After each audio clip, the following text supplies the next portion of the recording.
Coming up on the Carter Cadence. How do you handle the elevation of expectations now? There is a heightened expectation, and there is some pressure to continue to go do what we've been doing.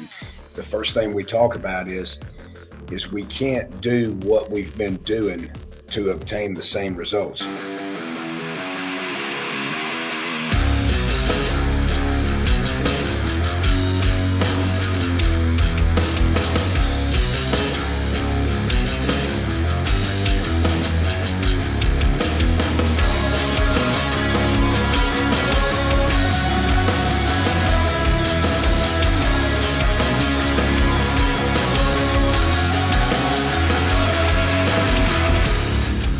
Hello and welcome back to the Carter Cadence. I'm your host, Brooks Carter. Thank you for joining us for another episode.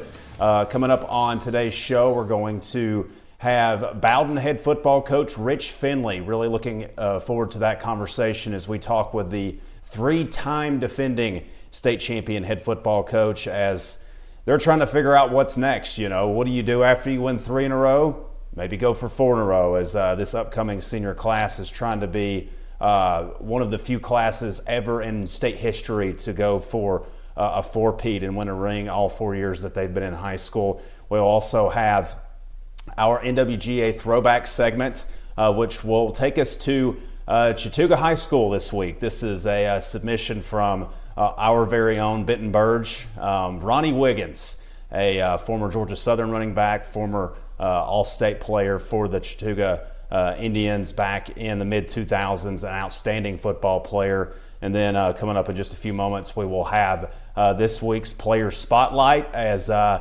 going to step away from the skill positions that we've been looking at the first couple of weeks and go with a little beef on the O-line. So you'll see that here in just a few moments.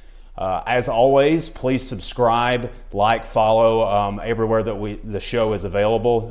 If you subscribe on our YouTube channel, that's at Brooks Carter Media, or you can search the Carter Cadence. You'll get notified when new episodes come out. Same thing on Spotify and Apple Podcasts. Search the Carter Cadence, hit that follow button, and you'll get notified when new episodes come out. You can follow me on social media. I'm at Brooks A. Carter on Twitter/X, and I'm at Brooks Carter Media on TikTok and Instagram. So follow me there. And then, as always, everything we always post on our NWGA football page on Facebook. And then Lawrence runs the big accounts on Twitter, but he's got a lot of great stuff there. So follow him on Twitter too, at NWGA football. So that sets up the show today. Let's go ahead and get into it. This is this week's Player Spotlight.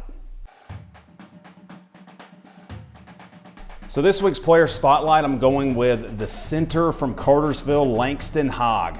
And what a name. I mean, how would you not be an offensive lineman at the high school football level if your name's Langston Hogg? And this guy is an absolute animal. Look at him turn the nose tackle there into the ground, springing the play against the state champion Calhoun team. Does a really good job here in pass protection. Good double team, throws the guy to the ground there. He is an absolute animal at the center position, stalemates his guy there, provides a clean pocket for Nate Russell, the quarterback for Cartersville. Good job here, keeping with the defender, allowing his quarterback to scramble out here. That's against our newest member of the NWGA family, Alatuna. Good job on the double team here. Watch him finish this block downfield. Play to the whistle, every single play, that's what he does. Good job. Big boy he's got there and just eats him alive and pancakes him. That's what I'm talking about. That's football right there. Big boy offensive lineman. Look at him drive the guy all the way out of the play and made him a non-factor as they're able to pick up a first down. Another great job on the nose tackle here. Finishing, going forward. Another pancake there. This guy is impressive. I love watching his film, watching him play football. Gets a really good job at the first level, secures that block, goes to the second level, blocks the linebacker out of the play, allows the running back to get through. Another great job there, pancaking the guy on the front, on the defensive front. This is against, actually I'm not sure who this is against. I was going to say East Paulding, but they didn't play them this past year. I believe this is against Dalton here. Great job in the double team. The biggest thing I can say about him, I used this phrase a second ago, is he makes defensive linemen non-factors. He blocks them out of the play on runs, and then on pass protection, he stalemates guys all the time. And they don't get any pressure on the quarterback. I know quarterback Nate Russell's excited to have him back, snapping him the football down here on the goal line, gets to the second level, able to get the linebacker out of the play. Good job providing a good clean pocket there. And his feet are quick. He's got really good lateral quickness too for a center, which is really big time when you can start adding. I mean, you want your obvious things. You want to be able to do the basic things of securing your block. But once you're able to do that, and then you start talking about how he's able to, this is against Alatoona, I think, as well here. Yeah. Once you're able to do that and start having that lateral quickness where you can pick up kind of confusing defensive fronts, where they stunt, where they do that stuff, if you've got the intelligence and the lateral quickness to do that, and he does. Big boy there. I mean, just the guy just gave up on the play because he knew that he had it. He knew he was beat. This is back against Calhoun here. Look at him, just finishes him and enables his quarterback to actually scramble and pick up a few yards there. Another great job there. You see the guy trying to hand fight him, just totally takes him out of the play. He's got great pad level, takes on two different guys at one point there on that play. Once again, picks up two different guys, pancakes a guy finishing him there. He is one of the most impressive offensive linemen in our area. 52 on the defensive front there, huge. Totally seals him off there in the middle and allows the Cartersville to run for a touchdown. And that is Langston Hogg. Needed to give some O-line guys some credit as we haven't done that yet. We've gone a couple of running backs here the first 2 weeks and wanted to mix it up. I played tight end in high school in a mostly blocking offense, so I love me some guys up front. And Langston is a guy who's going to be playing Power 4 football in a big-time conference next football season. So, in 2 football seasons as he's a rising senior. So excited to see what he can do with the Cartersville Purple Hurricanes this year. Coming up next, we're going to get into this week's coaching interview as we will talk with Bowdon head football coach Rich Fendley. That and more. Stick around. This is the Carter Cadence. Now talking with Bowdon head football coach Rich Fendley. Coach, I asked a few coaches this time of year. It's not necessarily your busy season, but it is. It still can be busy nonetheless. But how's it going at this point in the off season? It's going good. I actually, we were talking as a staff yesterday. Having one of our best off seasons that we've had in the last 3 or 4 years, and you would think that coming off the run we've been on, that the off season would be easy to get into, but playing that deep, playing almost to Christmas break, and then not becoming complacent as coaches or players. A lot of times jump starting January is a lot harder than when you get beat, say in round 2 or 3, and then you're hungry to get back and go chase that again. Sometimes it's the opposite. So, we've battled that, the past 2 off seasons is being complacent a little bit in January and really having a slow start to the off season. This off season, we have a lot of returning players. We were pretty junior heavy last year, and they seem to be excited about trying to go do it again. And our off season's been really, really good. With that in mind, one of my questions I had for you, was how do you handle the elevation of expectations? I'm a University of Alabama graduate. When I was going through school there, was right in the thick of Alabama's dominant run with Nick Saban. And he talked a lot about, how do you handle expectations, not just from your team, but now you got a fan base that expects this now when you win three straight state championships. How do you handle the elevation of expectations now? Well, first of all, there is a heightened expectation, and there is some pressure to continue to go do what we've been doing. The way we handle that is we meet in January with our players. The very first day we come back, we have a team meeting with all the returners, and the first thing we talk about is we can't do what we've been doing to obtain the same results. You would think that you can, but you can't. First of all, we've got a new group of players. It's not the same team from the year before. We graduated, 12 to 14 seniors. Second of all the people you beat along the way, they are trying to find an edge and something that they can do right now to pass you, to catch you.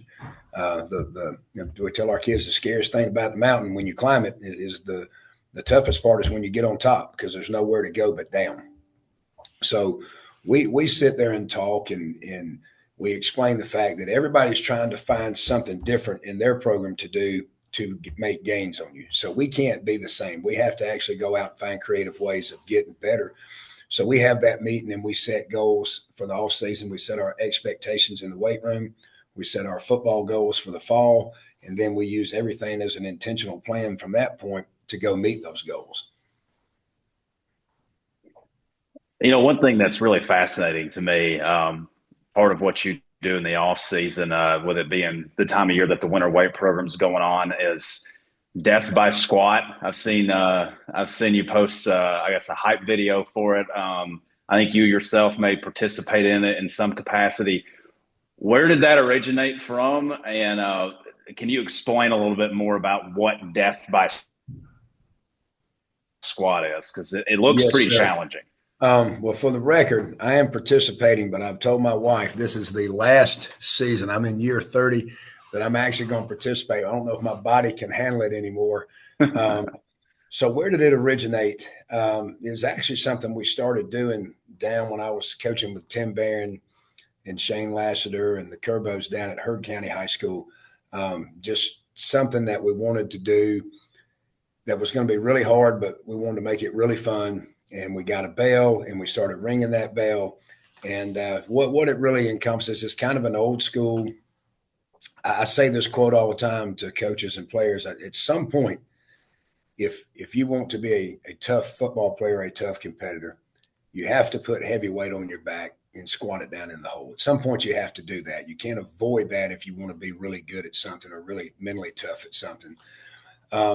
And what that really encompasses is we do a 4-week cycle. It's a month where we come in and we establish 5-rep bench maxes and 5-rep squat maxes on Monday and Tuesday. And then Thursday and Friday, we come in and we do what we call our death by bench and death by squat days. The squats are on Thursday, the bench is on Friday. And you come in and put 90% of your 5-rep max on, and you have to do 5 sets of 5, which equals 25 total reps, with 90% of your 5-rep max. Then the following week, when you come in on Monday and Tuesday, you have to break that 5-rep max by at least 5 pounds. You can go up 20, you can go up 30. So we record that each week, and every time you break your 5-rep max, you ring the bell. Every time you successfully break your 5 sets of 5 on Thursday and Friday, you ring the bell. And what happens is as you go up on that 5-rep max, your 90% increases. So that's something your body can handle for about 4 to 5 weeks. And it's something we do. It's not innovative. It's not something people haven't done before. We make it extremely fun. And, we try to get our kids to be mentally tough and make 4 weeks. We told our kids this year it was going to be 5 weeks. And we've actually come out of it. We finished last Friday. And this week we've been hitting some maxes, getting ready for the weightlifting state championships in Georgia. And, by the results of our maxes, I can tell that our kids really invested because we are as strong as we've ever been in our program right now. I don't miss those. We had something kind of similar. I don't miss those max out days on squats and stuff. I admire you for doing it. I'm 31 and I don't know that I can handle that. So kudos to you for still being showing a willingness to get in there and mix it up with your players. Coach, I'm always curious. You come across head coaches who have maybe this is their second or third job or have gotten a second chance. And I'm always curious when you see someone who maybe didn't have quite the results they wanted as a first-time head coach. You go back to your days at Alexander in the mid-2000s. You finally get another chance to be a head coach 13, 14 years later. What lessons did you learn from your first time as a head coach where things maybe didn't go quite the way you wanted them to where you are now? Well, two big lessons. One, I was not ready to be a head football coach when I took the Alexander job. I didn't know that at the time. And you don't find out what you don't know until you do something, and then you find out you don't know as much as you think you do know. The Alexander job was very, very, crucial for me becoming a good coach, because at the time I took that job, we were in the largest classification in Georgia. We had a 10-game region schedule, so you didn't get to schedule any non-region games or any wins. Our region was pretty tough.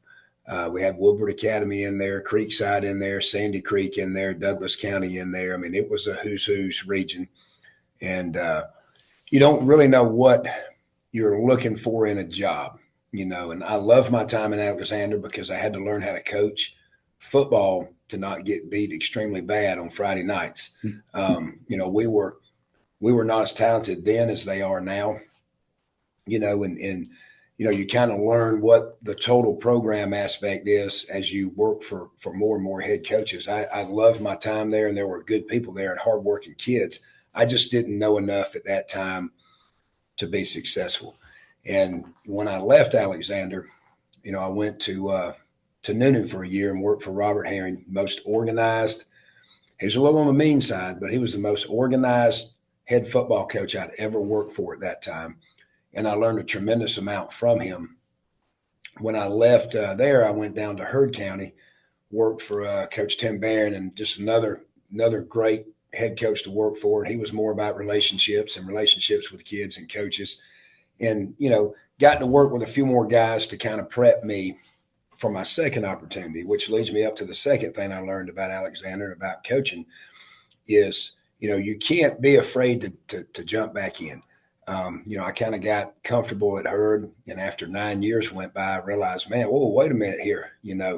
My goal is to be a head football coach. My goal is I want to run a program. I want to be in charge of a program. And I just fell in love with the place. And but I learned from a lot of good coaches the things that work, the things that are important, the things that don't work. So when I had an opportunity the second time, I made sure I hired the right people. I hired seven or eight guys that were a lot smarter than me. That's important. Found two very, very good principals who understand the importance of elevating athletics and academics together.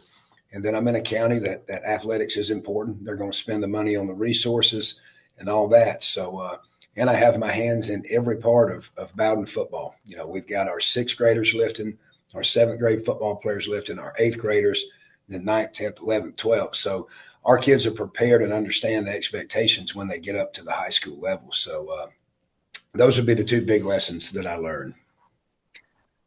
You can't talk about football without talking about Coach Hotsteller. And I'm curious, how often do you talk to him, and what is that relationship like? That relationship's good. I would say I probably only see him about 2 times a year. His name is synonymous with this program. I'll never have as many wins as he has. Great football coach. I had the pleasure of coaching against him when I was down at Heard County. I was smart enough also to not put in for this job immediately when he stepped down. I followed the guy that followed him. That's what you do when legends are coaching. So you follow a legend, you don't follow Nick Saban. So Coach DeBoer's got his work cut out for him. But I do see him, and that relationship is good. He pulls for us. I mean, he wants Bowdon to win. Talk to him, like I said, a couple of times a year. He was inducted into the Bowdon Hall of Fame. But there are several coaches, and I'm going to mention one. Steve Prater, he comes around every single day, and I think he spent his entire career at Bowdon. He was an offensive coordinator for Hostetler up until probably about 2002, 2004. He comes and eats lunch with us every day, and if he doesn't make lunch, he is here right after school to just talk with us about the kids. And I've never had a coach more supportive of the new guy, being a former guy on staff than Steve Prater. So he's been really, really good too, as well as of a lot of coaches who have been at Bowdon. Obviously you had a coaching legend in your own right as your father. What type of impact does your father still have on your coaching career? I'll tell you, he passed away 1 month before I came to Bowdon. So he passed away thinking I was the worst coach in America. I kid a lot with a lot of people, but the impact he had on me, he's the reason I'm doing what I'm doing. I remember as a kid, he took me to every game. I was a ball boy during the 80s. It's going to show my age, but I was a ball boy starting in 1981. I've been around football since 1981. I thought my dad had the greatest profession of any adult in America. I got to be on the sidelines on Friday nights. He would pick me up. He would buy me a chocolate chip cookie and a Coke on the way to the game. And I just remember that was some of the greatest times of my life. And what I always respected about him, coaches used to joke that the offense could pick the 11 best players that they could find. He could pick any 11 kids out there on the team, and he could make a really, really good defense out of them. And I watched him take an average kid and turn him into a good football player. And I watched him take good players and turn them into great players. He just had a knack of knowing what buttons to push on each individual he coached to bring out the best, person in them, but best football player. I thought he was and he still is today. He's the greatest football coach that I know. If I'm half as good as him, I've had a successful career. But he played a huge role. He tried to talk me out of the profession. He told me that, when at the end of my career, players won't stay at the same school anymore. They'll be wanting money, and how he knew all that 30 years ago. But that's where, the state of football is. It's a lot different than it was 30 years ago when he coached. Still just as fun, to me. I love it. I still think it's the greatest profession on the earth. But he had a huge impact. Him, my mom's still alive. She was an awesome coach's wife. I had two brothers that played football as well. And one of them is coaching high school football over in Alabama, about 30 minutes from Bowdon at Randolph County High School. So, like I said, I would go to work with them. I would watch the coaches cut up, make fun of each other. I would watch the players and how much they talked and imitated the coaches. And I just thought, man, that's something I want to do when I grow up. With that in mind, did you go to high school at Warner Robins? Yes, sir. Yes, sir. Okay, so I was there. I was on the '88 state champion team as a sophomore. I got to snap extra points and punts. I actually got to play center the last 6 plays of the game because we were up. But I got to watch, 2 national championship teams as a ball boy. My brothers played there, and my dad actually coached there from '72 to 2002. Yeah, I know he spent several years as a defensive coordinator before becoming the head coach. But with that in mind, what has kind of been your favorite moments? This will be my last question. What is your favorite moment from your time as a player? Well, I would have thought, I'm going to have to list 3. You would think the 1988 state championship game, and man, it was incredible. We played Brookwood. And I've got a lifelong friend, Andy Dyer, who's the head coach at Elbert County right now, who played against us in that game, and we later became teammates at West Georgia. That was a really special moment. All the Northside games were really, really good. That was a great rivalry. Bremen Bowdon, compares Valdosta to Lowndes. It was a great rival game, and I remember those games. But as a player, probably my overall favorite moment that would come close to my children's births, my wedding day, would be as a senior in college playing at the University of West Georgia and having 38 scholarship players and making the trip to Statesboro and playing Georgia Southern, who had 80 scholarship players, and finding a way to win that football game down there with a huge upset, beating them 15-14 back in 1994, probably is the top of my list as a player, because I knew we did it with less talent, great coaching, great buy-in by our players. Even as a player, I had a coach's mentality. I mean, I could see what we did that week to prepare, and we outworked them. And you had to outwork them because they were far more talented than us. But it kind of made me feel good about the profession I was about to get into. I saw firsthand, anybody can beat anybody on any given night if you're doing the right things to prepare during the week. Coach, I appreciate the time. Thank you for telling some of your stories, and it's a lot of fun to hear from different coaching perspectives and kind of their background, and that was what I was hoping to get out of this. So thank you for joining us on the show today. Well, thank you very much. I thought it was a really good podcast, and just thankful that you invited me to be on it and wanted to hear something I had to say.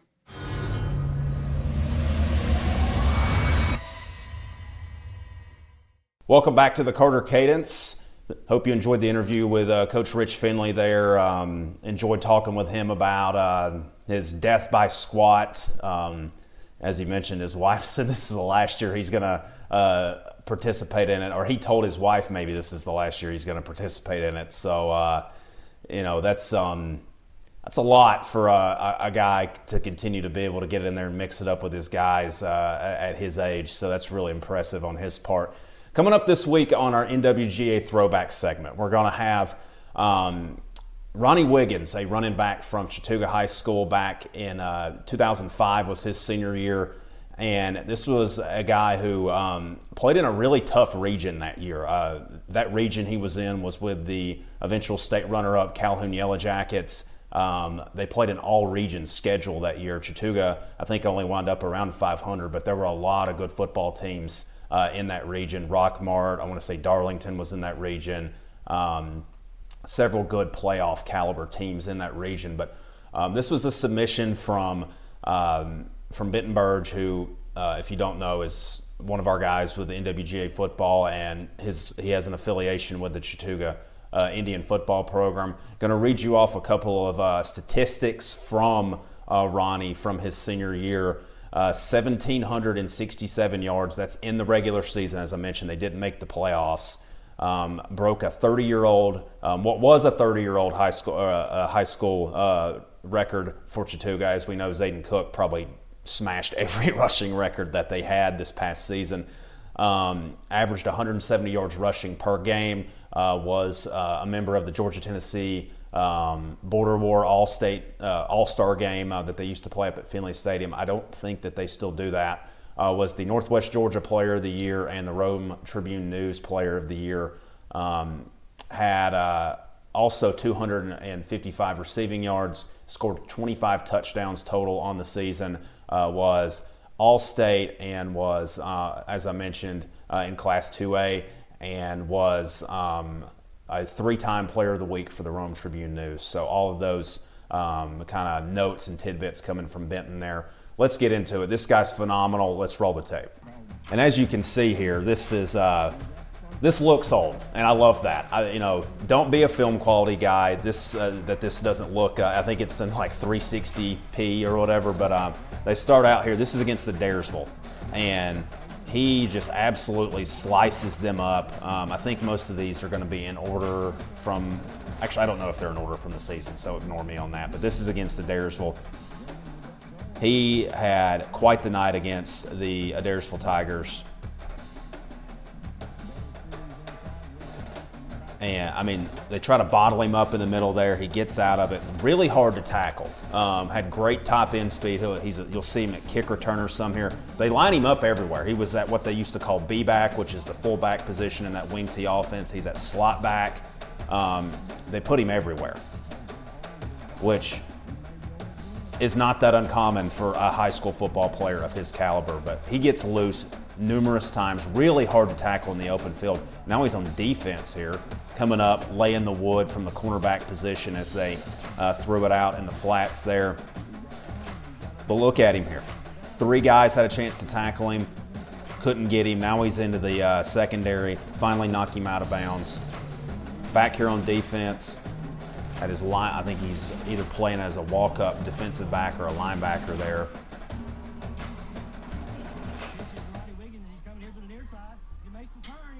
Little off-tackle run here, gets to the perimeter and cuts back, and he may have stepped out of bounds there, but winds up scoring here. I believe this is against Armucci.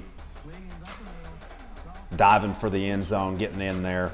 I love the quarterback wearing 22. My brain immediately goes to Jared Lorenzen every time if I ever see a quarterback wearing a number in the 20s, specifically 22, but I digress. Handoff to him up the middle again. He makes so many guys move or miss with those first couple of steps there. He's made a lot of guys just kind of look silly trying to tackle him on at that first level, whether it be a defensive lineman or a linebacker. A little toss sweep out to him here. Gets past 3, gets past 4 defenders before picking up a gain of about 15. I think I saw where Benton put in the notes that he averaged about 8 yards a carry. Everything I've seen so far looks like it's been 15 to 20 yards a carry. A little straight tee up the middle here, slicing and dicing through defenders, getting all the way down for a touchdown. He's probably the best running back in school history prior to the season that Zayden Cook had. As I mentioned, he broke what was at the time a 30-year record dating all the way back to 1975 for Chattooga. And I mean, he has got some phenomenal speed on the perimeter here, but watching the finishing runs though, he's not afraid of contact. He would run you over. Another toss sweep here, almost fumbles the ball, but keeps it, and now he's down the sideline for another big pickup. This highlight reel was about 12 minutes long. We won't go the whole time here. I do want to get us past at least the first couple of games on the reel though, as he runs through enough. I mean, this has only been 2 teams, and it seems like he's been running all over the place. So big numbers, as I mentioned, averaged 170 yards per game. I think they're going to pass it out to him here on a wheel route, or out of the backfield. This is against Rockmart. And they throw to him, breaks out of a tackle, gets close to a touchdown there.